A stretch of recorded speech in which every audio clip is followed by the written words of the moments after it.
Well, hi, I'm Pete Kramer with Pete Kramer Media. I'm so glad to have you join me today on Lights Up, the High School Theater podcast. Today, we're joined by Christina Baurle, who is the theater teacher and director producer at Portchester High School in Westchester County, New York. Welcome, Christina. Thanks for having me. So, how many years have you been at Portchester? I just finished up my 5th year. Fifth year. Wow. So you're tenured now? You got tenure? You're good? Yes, All I right. am. Woo! Wow, that's great. And before you came to Portchester, you were at Sheepshead Bay in Brooklyn. Is theater different in Brooklyn? So that was an interesting experience because when I got the job, I was at a charter school, New Vision's charter schools. I was one of the founding teachers at the school. They were just building up the program. And I actually interviewed for an English position at that school and another charter school that was opening. And they called me up the next day and offered me a theater position. I got a theater position at the one school and an English position at the other, and I had to choose. Oh boy. And I chose the theater position. And I got to build everything from the ground up. I mean, being in an inner city school is definitely a different experience for sure. It was a big culture shock having come from Long Island, my little town on Long Island. Yeah. And it was different because I mainly just taught theater classes. We didn't really have the money or the resources to have shows after school because we were sharing a building with 4 other high schools at the same time. Right. But what we did do is, and this actually probably gave me the idea for what we're here to talk about anyway today.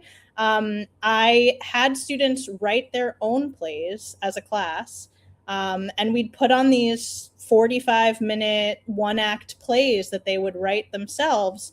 And at first I didn't think too much of it, and then it was just unbelievable what they came up with when they were the leaders of their own work. Yeah. So give me an example. What was one play that sticks in your memory? So one of the plays that they wrote was this cyclic play. It was about mental health, and it was about this student who had committed suicide. They were very intense topics, but very it was just incredible. And they came up with this idea as a class, and they wrote it together as a class, where it starts out in emotional support group for these students. And then you go back in time and you see this one boy, and each scene is him with a different person in his life. And the signs are there, but no one's really seeing them as to, they're not helping him get through whatever is bothering him. Wow. And you hear it in his head because they pre-recorded his thoughts. And they came up with this all on their own, and it blew my mind. It really did. It was incredible. And how wonderful that they were able to deal with something so heavy, and that they saw theater as the vehicle to deal with that. That's remarkable. That's good teaching, Christina. And the best part is I didn't even have to do as much as I thought I would. They took over. When you give students the ability to have leadership roles and to really have a voice in what they're creating, it's unbelievable what they can create and what they can do and how much more engaged they are in what they're doing. And educational theater, that's what it's all about. And they really do take ownership of it, and they call each other on BS, and they call each other on, you're not holding up your end of the, you need to contribute here. And I think there's that kind of self-policing thing that people think, oh, they're kids and they're not capable of doing that, but they really do. I've met so many take charge kids in theater who, either stage managers or the lead in a show, who kind of says, hey, listen, I don't want to be embarrassed up there. Let's really kind of do this the right way. That's remarkable. You have, so that takeaway, you said you grew up on Long Island. Where on Long Island were you? And were you a theater kid growing up? I was more of a music kid. I did always love theater. I was in the pit orchestra. What'd you play? Flute and piccolo. Gotcha. And then my senior year, I was in the ensemble. We did Oklahoma. I was in Comac High School. They were really big into shows. We usually had our director like to have a live animal on stage. It stopped my senior year when the horse that brought Curly out hurt someone because yeah, they forgot about the gunshot going off and what that would do to the poor horse, and it scared. Oh my gosh. But we did what was it? We did the Music Man, and the Wells Fargo wagon came via donkey. You had to have a live animal on the stage. It was a thing. That's a Comac thing. Yeah, I was involved in the shows a lot. Just more so from a musical standpoint. And then when I went to SUNY Geneseo, I auditioned for this special major called Theater English, so I could get my English degree, but also get my theater degree. And I already knew I was going into education, so I got kind of both degrees at the same time. Oh, that's beautiful. That's Yeah. beautiful. Was there a formative teacher that you had at Geneseo who kind of whose voice you hear when you're teaching? There's been a few. Melanie Blood, she was a huge theater professor for me, and probably the one that I'm closest with, which I didn't have him as a professor until my senior year of college, but was very close with him, was Thomas Greenfield. And he actually is, I know we were just talking about this before, but he's the one who wrote the book that I contributed chapters to. So I'm very close with him still, and he's just been such a mentor for me. Well, what we're here to talk about today, Christina, is what you've decided to do at Portchester is to bring those kids, to bring your students in on the play selection process. Everybody wants to do Heathers. Everybody wants to do Hamilton. You can't always do Heathers. You can't do Hamilton yet. Talk a little bit about how this came about. You're in year 5 now. When did it start, and why start it? So it's this year we just did our 4th. So it started, I guess, my 2nd year going into my 3rd year. So I noticed very quickly we would do postmortems after all of our shows. I think that was just something I kind of learned and picked up in college and loved the reflective process. And when I asked the question, what shows you want to do next year? The response was always something that either was not licensable or something that the school would never approve and I wouldn't have approved of either, or just something that they didn't really consider our demographic of students and who we had and what type of instrumentalists we would need and the level of dance. And there's so many things that the students don't realize go behind choosing a show, that I was like, something needs to change here. And I know that so many schools, it's just easier for the director to choose the show. But I realized, I said, you know what? Why not try this out? Get a group of students together that I know and trust and I feel like are going to advocate for shows that make the most sense, and actually teach them what goes into the process of choosing a show. Not only does that help them become better leaders and feel like they can advocate for a show and have voice in the production and what's chosen, but it also takes a lot of the pressure off of me, because then if anyone has an issue with it, which there's always someone, I could say, a group of people chose this. And not only that, but it was a group of your peers as well. Students had a say in what was chosen. So they're actually learning. They've learned so much over the last 4 years of doing this about the process. And I no longer get, not as often anyway, I no longer get bizarre show suggestions. I think somehow it's just kind of gone through the student ranks and they've realized, okay, there's a lot more to this process than we realized at first. Okay, so flip back the dial. 4 years ago, what kind of pitches were you getting from the kids?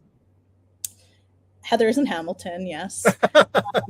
They'd also throw out a lot of just like I mean, they'd throw out like, what is it, Ride the Cyclone, and when I looked Mhm. into it, I realized there were only 6 or 8 parts, and I said, well, everyone that auditions for our shows gets a part in our show. Is it fair to them that they're just going to be tree number 1 or be a wall of our set? It doesn't really make sense.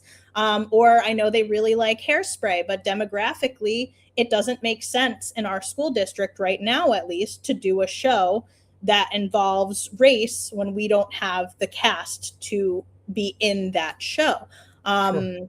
Or a lot of times they'll want to do a show where we don't have the number of dancers or the type of singers, or just the amount of students in the cast. Our shows have grown drastically in size from year to year, which is good. It's opening up more shows we can do. But you can't Sure. throw West Side Story out to me when we have no one who has any dance experience. We also only have 3 guys. That makes it really challenging to do those shows. It would be But the jet. It would be the jet and the shark, not the jets and the sharks. yeah, One and of each. they don't think about these things. They just think about music that they like or something cool that they saw, and they don't realize that every school and every moment, every year is different, depending on who we know we will probably have coming up from the middle school or who we know we have now. There's always risks, even when you think you might know, because that student might decide this year they're not going to audition, they're going to do a sport instead, or whatever it may be. There's always risks to it, but they need to understand that you need to choose logically when you're choosing a show. Your program, as you said, your program has grown. What were you at last year, and what were you at this year in terms of, maybe let's just in terms of the musical? How many bodies did you have? um Cast, we probably had about 25 the year before, and then this year we had like 35, almost 40. So um from Adam's Family to Chicago, and Chicago, big show. Lots of dance. How'd you do with the dance? And talk, maybe if you could, Christina, a little bit about the process of choosing that and how the committee came into play. I think a big part of it is, once we had so it the in ninth grade, we 2 years ago, the ninth graders, we started to see that a lot of them had some really strong dancing skills. And we saw that through the process, that they were picking up dances quicker. We had some students actually being choreographers for some of the numbers. And we said, you know what? This changes things for us a lot, because we didn't really have that level of dance in the past. And so we said, you know what, this might be a possibility. When we do the selection committee, not only do I have an application process for my International Thespian Society students to apply. We don't just let anyone be a part of it. Too many cooks in a kitchen. But I speak with our adult stakeholders, my musical director, my choreographer, if there's any other adults that are involved in the show. And we go through and we choose probably between 8 to 15 plays and musicals that we think might work for the next year. Some of them Nice. might still be loftier than we might like, but they're doable. We think we can make it happen, right? I never just say, okay, when I have the selection committee, okay, go, throw out, shows. We have already pre-selected a collection of shows we think could be possible, so that it's not just, we're sitting there for weeks on end trying to weed through shows. We've already done that. So Chicago was on the list because we knew that we had a lot of females. Our cast had grown a lot. We had some really strong dancers. And it was a different style than we've done in the past too. Mhm. And that's something we like to consider as well. I also thought about the fact that a lot of schools hadn't done it. So I was like, oh, this will be great. And then of course this year comes around and every school is doing it. I guess they Eight had the idea. eight productions and in 2 weekends. You guys were up in the first weekend, 6 productions that weekend, 2 the next weekend. Is it the case then that in that initial offering of possibles, do you have like a college choice where you have a safety musical and a stretch musical and that sort of thing, where you kind of, there's a continuum? We know we could do Seussical if we wanted to do it, but we could also do Chicago. Is that how it works, Christina? Yeah. So I go through and I'm kind of the first person because I have this never ending list of musicals and plays. The plays I kind of choose myself. The top 15 depending, and I do a rotation. We do one contemporary drama, one contemporary comedy, and then some type of classic usually. I'm trying to eventually throw in a devised work, but we'll see. I don't know how the school will take that. And then for the musical, I go through and I look just based on the content and based on the number of people and based on what I think might be a fun thing for us to do that on my end looks okay. And then I'll give it to my musical director, my choreographer, and I give it to our pit director since we now have a lot of students involved in playing. And I say, you know what our budget is, because we also hire professional musicians as well, right? Sure. And I say, here are my pros and cons when it comes to both design, like, this show is going to be heavier on design, might be a challenge, but we can, play around with it. I do talk to our outside lighting designer as well, just to ask them, some other people that have done these shows, is this doable? Is this not from a design standpoint? And then I get my musical director to tell me if he thinks singing wise what the best shows are. Choreographer tells me what she thinks makes the most sense dance wise. And then the pit, they tell me whether it's too small of a pit and it's not going to give students a lot of options. Like, for example, Mamma Mia was on our list because we haven't done that since like a few years before I was here. But the pit is only 5 people and it wouldn't allow for students to be a part of it. So we actually took that off the list early on in the process because of that. Sure. But we'll still throw them on. We did actually put Mamma Mia on the shorter list of shows. And then when we discussed it with the students and the committee, that was something that was brought up and we pro'd and conned it. And we said, there are other shows that we like that have a bigger pit. So why would we choose this over that when we can give more students more opportunity? Okay, so we're gonna bury the lead here a little bit. We're gonna wait and talk about what you chose, because you've chosen, right? Yes, and we've announced, so I can say. Yeah, and you've announced. So we'll hold off on that. So when you after you've done that consultation with your music director, choreographer, pit person, set lighting people, all that, you pitch it to the students. At that point, it's ready for the committee, right? So what were the initial reactions? Was it like overwhelmingly one way or another, or how do they take it, the kids? So they're excited. I'll print out packets for them in the committee. It's all very secretive. We discuss the fact that they cannot discuss it with anyone else, and they're honestly very good about it. They really don't discuss with anyone outside the committee, and then I give it to them. There are a few, they look through them. Some of the shows they know really well and they're like, ooh, this one's great. Some of the shows they don't know as well and we need to kind of talk through them. And then there's always like 1 or 2 where they're like, absolutely not, cross off immediately. So usually in that first meeting, we cut down a couple of them right off the bat. But I put them on there because other people sometimes think that they might be a good option. And, it's good since the students are the ones going through this process that they can tell us maybe there's something that I don't particularly love that they might really want to do. And if they really are going to be engaged by it, I can get over it. I can make it happen.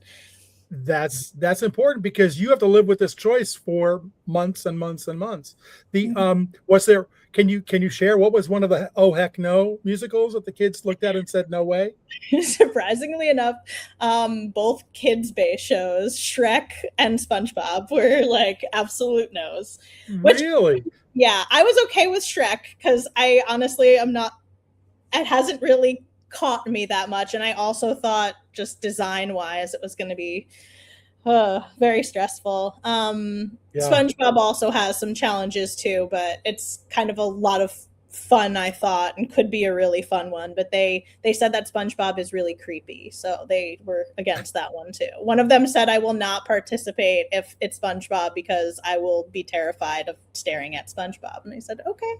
Wow. Yeah. That might be a deeper conversation, Christina. I'm not sure. So how many you said that was the first meeting you were hearing that. How many meetings do you get before do you work on the straight play first and then do the musical, or how does it work? Yeah, we work on the straight play first. Usually we'll have 5 to 6 meetings. We meet for an hour after school once a week for a month and change. Usually the first meeting is just this is what this is about. This is why I created this. These are the benefits behind this, and this is what the process is going to look like. And then I'll usually give them the plays, and we'll cut a couple out right off the bat. Mhm. And then what I do is I model for them and I create a comparison chart based on the plays we still have in play. And it's a chart that has, this is what we would need cast wise. This is what it would cost approximately for licensing. Mhm. These are the design pros and cons. This is what we would, all of those kind of things. And then we actually, the next meeting, sit through it and we highlight different parts of the chart. And green means it's great, yellow means it's questionable, and red means big red flag. And then based off of that, we see what has the most green and which one doesn't, and we'll cross out some more shows and get to like our top 3. And then I'll purchase. This year we were choosing different kind of classical texts, and I was leaning towards children based theater since they had already cut out all of the musicals for children. Uh, and I got different adaptations of the shows. Oh, And we nice. kind of looked through the scripts and figured out what our top choices would be. And then we do the same thing for the musical, except for the musical, after we've cut a few out, I assign each of the students one to do the research for, and they have to fill in that row for the musical, and they have to be the advocate for that musical. Oh, Or nice. or maybe not. Maybe as they research, they realize this is not what they thought, and they can, tell us the pros and cons. So I modeled the first time, and the second time around, they're the ones learning how to look at a licensing website and do the research and do their homework pretty much. That's a Voluntary homework. oh, but what a gift that is to have them see it through the producer's eye, as somebody who's going to be participating in it, unless it's SpongeBob, they they get to see what goes into that entire conversation, and they get to weigh it, and they can also defend the choice with their friends once it's made. That's really remarkable. But I'm sure that it's evolved over the years. What do you know now about that process that you wish you had known in year one? um I guess one of the biggest things that I hone in on even more so now is just how we go about debating and talking about the pros and cons. I don't think the first year or two we did that kind of highlighting and being really honest about why we really like a show or why we're really hesitant for a show. And because of that, sometimes it became, very like at each other's heads a lot of time, Sure. or the students just were really silent. The students that are chosen are a mix of different areas. Some are crew, which tend to be a little bit more quiet, and some of my are already my student leaders, and some are my actors. And so there's not always this equity in who speaks at the meeting. So that was another thing, is me making sure that everyone had a chance. So we do a lot of speaking around the table where everyone has to kind of share. And so that way students feel comfortable to voice their opinions and say, I know you want to get rid of this, but I really think this is a good option. Because sometimes they'll just go with the majority without trying to change our minds. So I think over the years, I've kind of reminded them that, don't think that just because I have an opinion that you can't share yours. Yes, I'm your director, but when we're sitting around this table, we're all equals when discussing this, right? I want to hear your opinion. You need to feel comfortable telling me, no, Miss Baurle, that is a horrible decision. I do not agree with you. And I know that that's hard, from a student's perspective when they're with a teacher, but I want them to feel comfortable as long as they're doing it respectfully. You're Sure. not, we have to use respectable, accountable language when we're talking with each other, but Right. I don't want them to be scared to say, like, I disagree with you if they do. Yeah. And the beauty of that is that it develops a language of trust and respect, mutual respect, that you're, to a certain extent, Christina, you're giving away some of your power in this dynamic here. You could say my way or the highway, and I think I know a little bit about what I'm talking about. You could have done that, but instead you made them part of the process and trusted them enough to come along with you on that ride, which isn't easy. It's not easy to see how the sausage is made sometimes, but that's really remarkable. I just want to take a second to reintroduce you. I'm Pete Kramer. I'm with the Lights Up, the High School Theater podcast, and we're joined today by Christina Baurle, who's the theater teacher and director and producer at Portchester High School. We're talking about Christina's program, where she brings on a play selection committee to choose the play and the musical. So you started meeting when did this committee start meeting for next year's productions? So our musical closed the beginning of March, and we started meeting the end of March. I try and get it started right away. Wow. It's hard to meet while the show is going on because we're all involved in it. You're already meeting so much, right? Yeah. But the earlier we can get the process down, the better, because then once we choose our top shows, I have to create this final pro and con list and share it with our administration to get final approval from them before we can, go into contract and licensing and all of that. Yeah. How nervous are you to have that conversation? Were you nervous with Chicago? Actually, no. I wasn't as nervous. I was actually more nervous when we did Legally Blonde because really?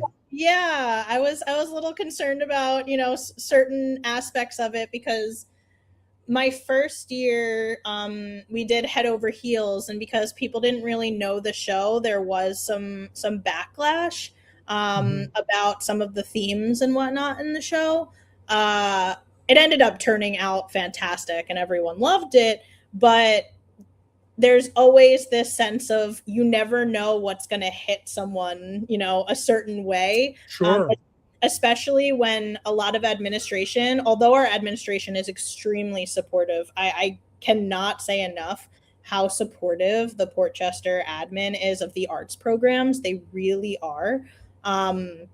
They don't always know what goes into creating theater and the whole process. And sometimes they don't even know the shows at all. So there's a lot of me trying to explain it, and I don't want to leave anything out. So I kind of give my pros and my warts list of, here's the potential issues. Here's how we're hoping to combat it. What are your thoughts on this? I did, I mentioned we did this, obviously the Chicago one, there's just the school edition. So I did say, there are these things, there's some violence and that kind of stuff. I'll note in our publicity that it's for an older age range and that we don't condone this kind of stuff.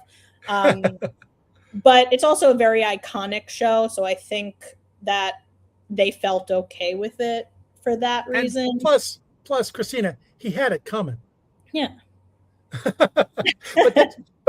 the beauty of that is what I'm hearing you say is it's an educational process for the students first, educating, then it's educating your administration into what to expect so that there are no surprises. Because when you have these things where a school district pulls the plug on opening night, that's because the director has or producer has failed to warn the administration and prepare the administration and get the administration on their side, right? I mean, you every time I hear those stories, yes, it's horrible that the community is doing this, but had they prepared the administration properly, there wouldn't have been an issue at all. The administration would have said, "We chose it, they chose it, the kids are in on it, we all get it. We're moving forward because it's an educational moment." And if you see the show, you'll understand. But it sounds like you're getting rid of all of that by doing your due diligence first with the kids and selecting it, but then also preparing admin for it because that's who's going to be your lawyer, right? In the court of public opinion, right? Yeah. And on top of it, I mean, our administration loves, I was actually just talking about them about it today, yet again, with one of our assistant principals. They love this selection committee.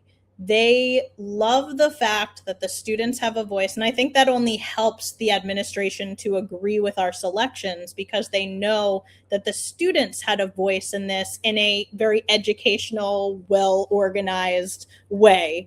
And I'm very open with the students, and we always have our top 2 or 3 options. And I say, I'm going to advocate for the top choice, but just so you know, administration gets final approval, right? There are other people even above me, which again is part of the process that the students don't always realize. Sure. I could love a show you love, but there are people above me that have to okay it because there's other stakeholders in the community.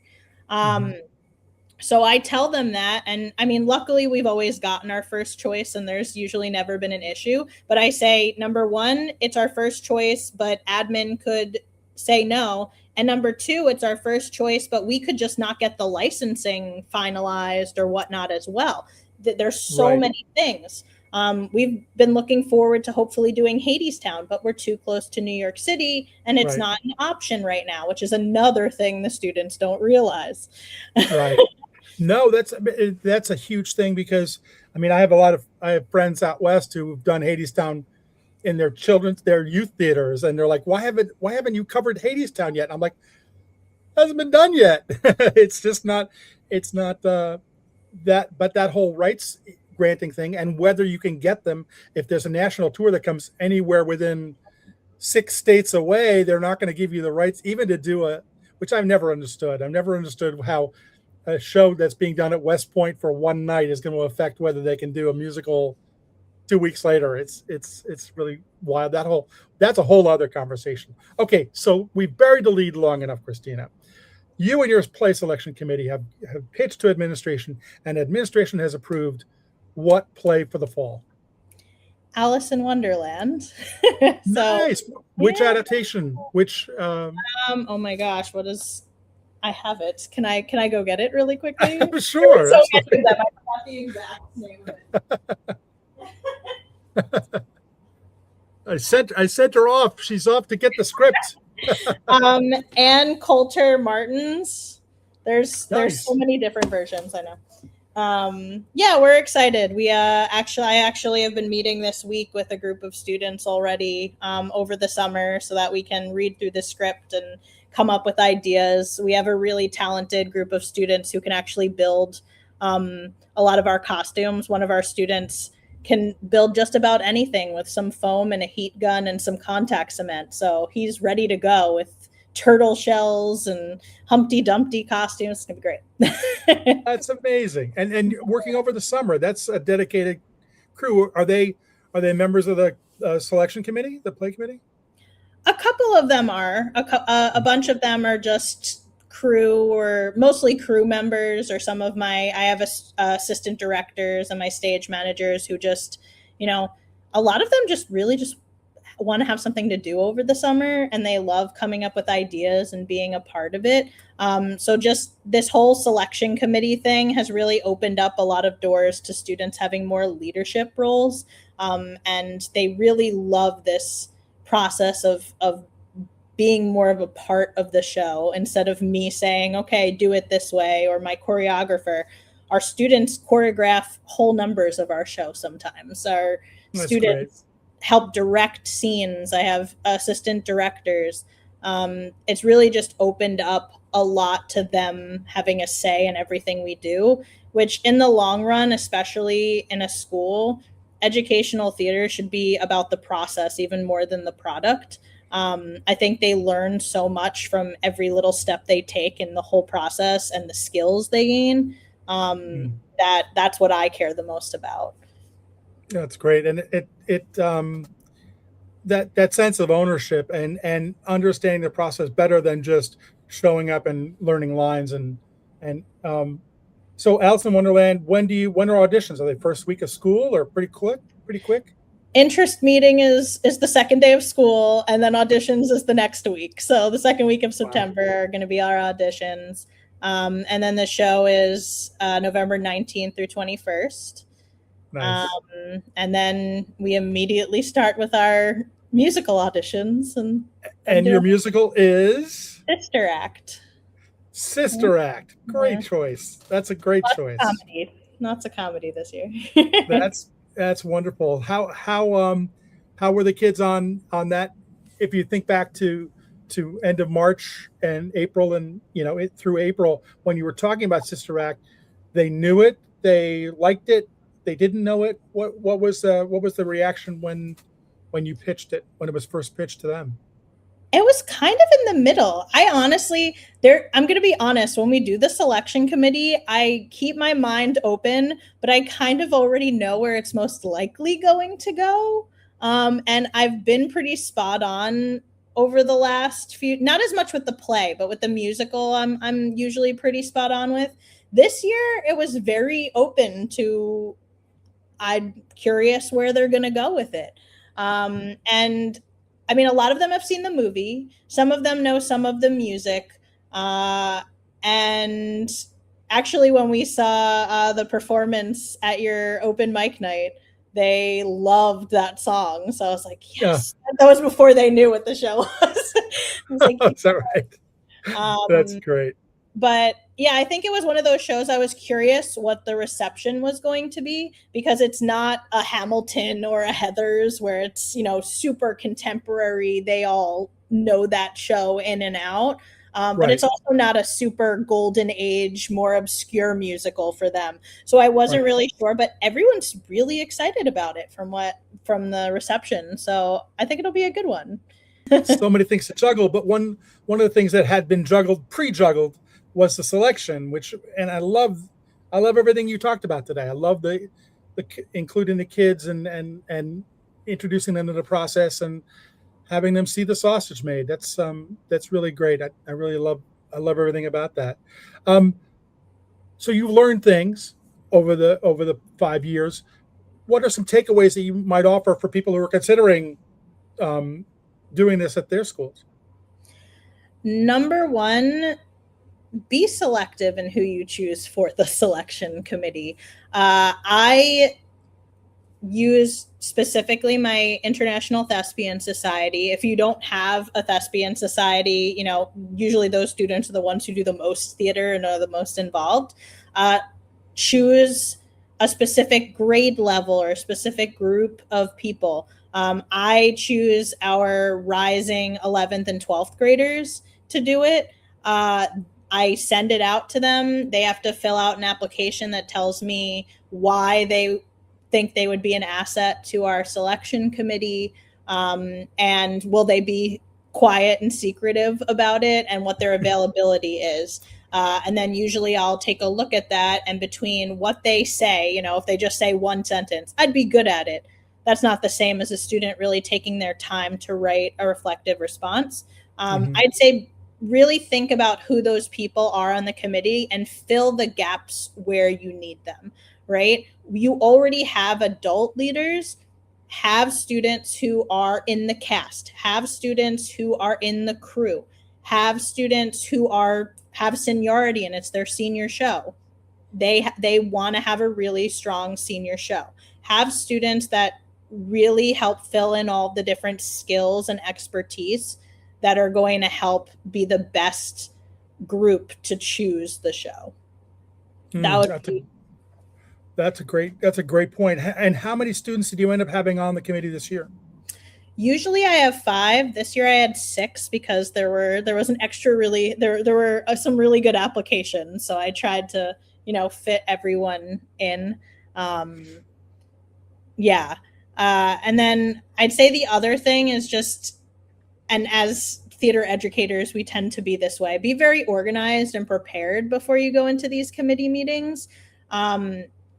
Help the students understand what this process is like and know exactly what you're doing each meeting. Because if you just go in there and you sit there for an hour, it's just going to become, well, what are we doing now? What are we doing now?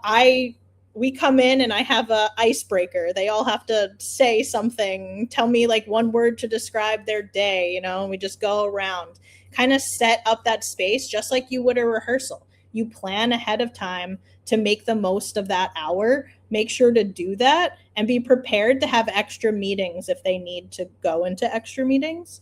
And then I'd say the biggest thing is just your students can do it, and it will actually, even though it's more time in the sense that you have to set up these meetings to work with the students to discuss it, it takes so much of the pressure off of you in a lot of ways, and just makes you feel more confident in your students becoming leaders and learning these skills. And it really does trickle down throughout. My students more of them have become leaders because of this outside of just the selection committee. They're stepping up in my theater classes. They're stepping up in our rehearsals and in our productions. And it's actually making a lot of them consider how they want to be leaders in theater and performing arts careers in the future as well, outside of high school. Yeah, that's great. And 5 years, you're building a culture at Portchester. You're building the muscle memory after the pandemic. Everybody had to kind of restart and figure out how to do this, but every step that you make to create that culture, that ownership, and that kind of wanting to participate and wanting to move forward with the program is gravy. That's great stuff. What did you write for this book? American musicals and context from the American Revolution to the 21st century. What kind of musicals were around at the Revolution? My gosh. Well, it's based on the context of the show. So I wrote 1776, the chapter 1776. There you go. I guess if we're going in order, 1776, then we got the Civil War, which was a musical I didn't even know about. Shenandoah, or the Civil War musical, right? But then also Shenandoah too was a great musical. Yeah, that's in the book. I didn't write that one though.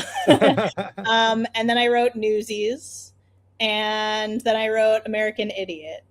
Amazing. Well, look at that. I know somebody who's written a book. That's pretty cool. Well, Christina Baurle, thank you so much for taking the time. I really do appreciate it. It was great talking with you, and we will talk again. We'll talk again in November, maybe a little bit October. We'll talk for Alice in Wonderland, and then we'll talk again, and we'll talk at the ESAG Awards next year, the Straight Play Awards. That'll be great. Yeah. Thank you so much. It was great talking with you. You as well. That's better.